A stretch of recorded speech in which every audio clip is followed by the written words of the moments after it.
संचार मीडिया में आप सभी का स्वागत है। इस वक्त हम लोग गोरखपुर से चल के आए हैं मऊ ज़िले में। मऊ ज़िले में बगल में हमारे पकड़ी ताल है, जो कि काफ़ी बड़ा ताल है, और इसी के बगल में एक बाईपास गया है, उसके बगल में हम लोग बैठे हैं। एक किसान धरौली गांव बता रहे हैं, किसान महोदय जी हैं। इनसे थोड़ा इस जगह के बारे में पूछते हैं और एक कौन कौन सी फसल बोते हैं उसके बारे में पूछते हैं। सबसे पहले आपका नाम क्या है? बरखू सहानी। ये बताइए कि इस समय कौन सी फसल अब बुआया जा रहा है? इस समय अब गेहूं का फसल होगा। अब पानी अपना जुताई उताई हो रहा है, भराई हो रहा है, उसके बाद गेहूं बुआ जाएगा। अभी कौन सी फसल कटी है खेत से? धान का खेती कटा है। मुख्य तौर पे यहाँ कौन कौन फसल, गेहूँ धान? दो ही फसल होता है, गेहूं और धान। अच्छा, हमारे गोरखपुर में फेमस है कि यहाँ मऊ का खरबूजा। हाँ, तो वो तो होता ही है, मगर जो बोएगा वो ही न काटेगा। सब लोग नहीं बोता। जमालपुर में कोयरी लोग है, वो लोग बोते हैं जमालपुर में, और हमारे गांव में नहीं कोई बोता है। धरौली गांव में नहीं, जमालपुर में लोग कोयरी लोग बोते हैं। अच्छा, इस ताल है, इसके ताल के बारे में कुछ जानते हो? ताल के बारे में हम लोग क्या बताएंगे, यही है कि हम लोग का खेती बाड़ी है, उसमें मछली उछली बढ़ता है तो मारते हैं हम लोग, और सूख जाता है तो धान की खेती होती है, गेहूं का खेती होता है उस ताल वाले में। हाँ। अच्छा, तो वहाँ पे अपने खुद की नाव है कि ऐसे? नाव घर का है। घर का नाव है। हाँ। और कौन कौन सी मछली उसमें आप मारते? हर मछली मिलता है, रोहू, भाकुरी, नैनी, चाइना ब्रिगेड, मनो, सिंघी, धुत्ता, गिरई, सौर, सब मछली मिलता है उसमें। बरारी भी मिलती है। अभी अगले बार तो इतना बाढ़ आई थी कि मछली से एकदम पेपच पड़ गया था, मगर वैसा बरसात हुआ कि बस सब मछली निकल गई। जैसे आई वैसे फिर निकल गई। बहुत मच्छी मिला था। इस समय तो इतना जाम हो गया है, हो गया उसमें कि कोई मार ही नहीं रहा। जा मतलब इतना कंजास हो गया है। हाँ, खर हो गया है कि कोई मार नहीं रहा, मगर जब सूखेगा तो फिर मछली मरेगी।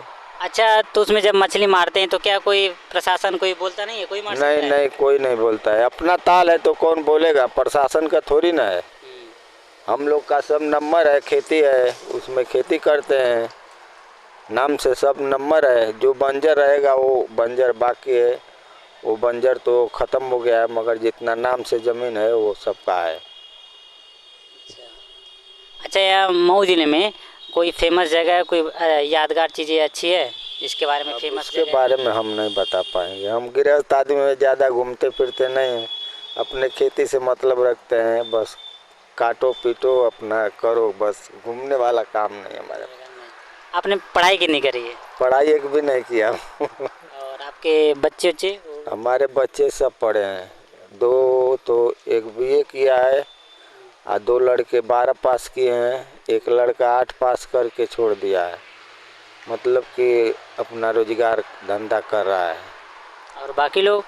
अब बाकी लोग क्या, बाकी लोग सब लोग अपने अपने धंधे में हैं। मतलब पढ़ाई छोड़ दिए हैं? पढ़ाई छोड़ दिए हैं। 12 पास किए हैं लोग, और एक बीए करके छोड़ दिया। अच्छा, और कितना खेती आप बोते हैं?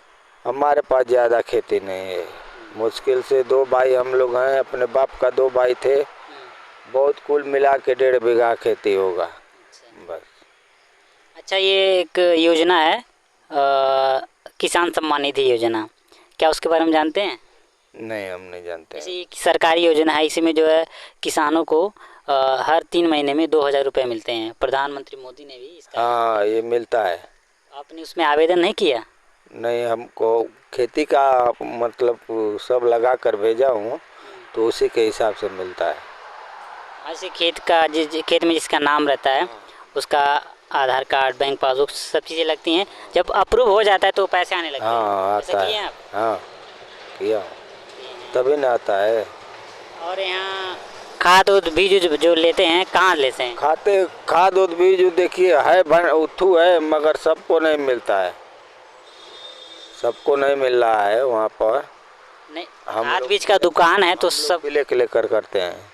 लेकिन सरकारी दुकान पे तो सबको मिल जाता है। नहीं, हम लोग जाते हैं तो वो बोलता है कि इधर बाद में आओ, अभी आओ। अभी तो कल मैं खाद खातिर गया तो 1500 रुपया बोरी सुना रहा था। कौन से बोरे? डाई। DAP? हाँ, वो जो यहाँ 1300 रुपया मिलता है, वहाँ जाने पर 1500 रुपया मांगता है लोग। कौन सी जगह पे है ये? घोसी में है, घोसी में, तहसील के बगल में। तहसील के बगल में। तो देख रहे हैं आप, किसान को जो है सही टाइम पे खाद बीज नहीं मिल पा रहा है, मिल भी रहा है तो ब्लैक में मिल रहा है। ये आम जनता की, आम किसान की बड़ी समस्या है। और क्या बता रहे थे इस रोड के बारे में, क्या बता रहे थे? इस रोड के साहब यही बता रहे हैं कि हमारे नंबर में रोड बन गया है, बना कर चला गया, न उसका मुआवजा दिया और न उसका ज़मीन नंबर में निकला है। तो हमको चाहिए कि दूसरे को चाहिए? हम ही को चाहिए ना। जब हमारे नंबर में रोड बन गया है तो रोड की ज़मीन जो बगल में खाली है तो हमको मिलना चाहिए कि दूसरे को मिलना चाहिए? तो यहाँ का नेकपाल ने हमारा ज़मीन नाप कर, रोड की ज़मीन और हमारा नंबर भी, नीचे हमारा नंबर है और रोड की ज़मीन भी है, वो दोनों आन को कब्जा करा दिया है पैसा लेकर।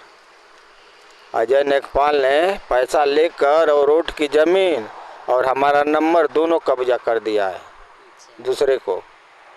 जिस दिन की मतलब कि हमारे नंबर में रोड बना है तो रोड की ज़मीन हमको मिलना चाहिए। ठीक है, गलती से अगर बनी गया है तो रोड को हम कोई आपत्ति नहीं है, मगर रोड की ज़मीन जो नक्शा में है वो रोड की ज़मीन हमको चाहिए। तो क्या इसके लिए पुलिस के पास या प्रशासन के पास नहीं? बहुत, एक बार नहीं 100 बार दे दिया मगर कोई सुनवाई नहीं है। डीएम को, एसडीएम को, पीडब्ल्यूडी को मैंने तो रजिस्टरी किया मगर कोई सुनवाई नहीं। जाकर हत्तन भी लेटर दिया तो बोलता है कि वो प्रशासन के यहाँ जाओ, वो प्रशासन तक जो जिसके के यहाँ जाता हूँ हम नहीं जानते हैं, हम नहीं जानते हैं, कुछ नहीं जानते हैं। तुम अपना जैसे मर्जी वैसे। तो कोई कहता है कि रोड खनवा कर फेंकवा दो, कोई कहता है कि इस पर रोक लगा दो, माटी गिरवा दो, प्रशासन आएगी। तो क्या आएगी? जब जिसका पैसा है उसको आदमी सुनता है प्रशासन, जिसके पास पैसा नहीं है वो नहीं सुनेगा। लेकिन योगी जी कहते हैं कि यूपी में जो है सब कुछ बढ़िया है, गुंडागर्दी नहीं चल रही है। बढ़िया है, क्या बढ़िया है? कौन? अभी देखिए, मैंने इसीलिए मुकदमा किया, वो भी मुकदमा की कोई सुनवाई नहीं हो रही है। जब मान लीजिए कि जब हमारे ज़मीन बन गई है तो ठीक है, रहने दीजिए, हमको कोई आपत्ति नहीं है, मगर जो रोड की ज़मीन जिसको चाहिए उसको मिलना चाहिए ना। तुम पैसा देकर, आपके पास पैसा है तो आप पैसा देकर नेकपाल से नपवा कर ले लो, और जिसके ज़मीन में नंबर में रोड बन गया है उसको छोड़ दो, वो अपना खोजे जहाँ मर के तहाँ। यही ना मतलब है। क्या क्या योगी मोदी क्या करेंगे? और अभी मार्केट में जो है चीज़ें महंगी हैं, सस्ती हैं? नहीं, अभी तो महंगाई है, सब चीज़ महंगाई है। आपका खाना किस पे बनता है, लकड़ी बनता है कि गैस? लकड़ी पर बनाते हैं भाई, हम झूठ क्यों बोले। गैस चूल्हा नहीं लिया आपने? लिया हूँ मगर मोदी के तरफ से नहीं लिया हूँ, मैं ख़रीदा हूँ। तो हमको पहले तो 1200 रुपया था, मगर इलेक्शन के बाद घाटा है, 200 रुपया घाटा है, तभी 1010 रुपया लेते हैं लोग गैस का। तो मान लीजिए हमारे पास 15-16 परिवार है तो गैस पर बनाएंगे तो हमारा तो बोरिया बिस्तर बना जाएगा। एक महीना भी नहीं चलता है गैस। एक गैस भराएंगे तो 15 दिन बहुत मुश्किल चलता है, 1500 पराने का खर्चा है, तो हम तो उसी में बिका जाएंगे। तो गैस क्या भराएंगे? लकड़ी ले लेंगे 1500, 1000 का लकड़ी लेंगे तो हम 1.5 महीना खाएंगे, 2 महीना तक खाएंगे, और गैस भराएंगे तो 1 महीना के 15 दिन के 20 दिन के अंदर में ख़त्म हो जाता है। तो गैस ऐसे आपका रखा हुआ है? हाँ, रखा हुआ है, क्या करें। तो इंतज़ार करें कि सस्ता हो जाए तब भराएंगे? जब सस्ता होगा तो भराएंगे, नहीं सस्ता होगा तो लकड़ी पर बनाए खाएंगे। अच्छा बताइए, कितना चाहते हैं कि कितना गैस का दाम हो जाए? हम तो आप देखिए, सब लोग सोचते हैं कि जो पहले दाम था 300, 400, 500 तक था, उतना पर आ जाएगा तो सब जनता भी भरा कर खाएगा। बहुत लोग 100 में 90-10% लकड़ी पर बन रहा है खाना। ऐसा नहीं है कि सब गैसे पर। भाई जिसके 10, 20, 50 रोज आता है वो अपना करता है, जिसको नहीं आता है वो अपना बेवतई पर न करेगा कोई काम। तो आप देख रहे थे एक किसान जी थे, इन्होंने अपने खेत के बारे में और इस ताल के बारे में बताया और अपनी ज़मीन पे सड़क बन गया उसके बारे में बताया और किस तरीके से प्रशासन इनके साथ न्याय नहीं कर पाई और न्याय की नींव दरकरार है। और इन्होंने गैस के बारे में बताया, इनका गैस लिए हैं लेकिन ये रखा हुआ है, महंगाई के कारण बता रहे हैं कि गैस नहीं भरवा पाते हैं, भरवाते भी हैं तो 1 महीने ज़्यादा नहीं चलता है। उसके बदले में ये लकड़ी का प्रयोग करते हैं, लकड़ी खरीद के लाते हैं, उसी पे इनका खाना बनता है। तो कैमरामैन धर्मेंद्र के साथ रितेश कुमार, धन्यवाद।